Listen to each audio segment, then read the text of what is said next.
বরফ পড়ুক, আগুনের গোলা পড়ুক আকাশ থেকে, আমরা কোনো কিছুতে ভয় পাই না, কারণ আমাদের নেত্রীর নাম মমতা ব্যানার্জি। তিনি দেখিয়েছেন যে কোনো পরিস্থিতিতে লড়াই করতে হয়, বাঁচতে হয়।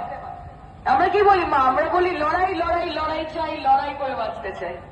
আর এই লড়াইয়ের নেত্রীকে মমতা ব্যানার্জি আবার কি? কাজে ভয় পাওয়াটা তৃণমূল কংগ্রেস যারা করে তাদের রক্তেও নেই, তাদের জিনেও নেই।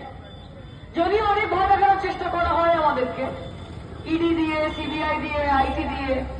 যেরকম আপনারা দেখছেন যে এখন একটা নতুন হয়েছে যে মুখ্যমন্ত্রী যারা, তাদেরকে ভাষা, খাবার, পোশাক, ধর্ম,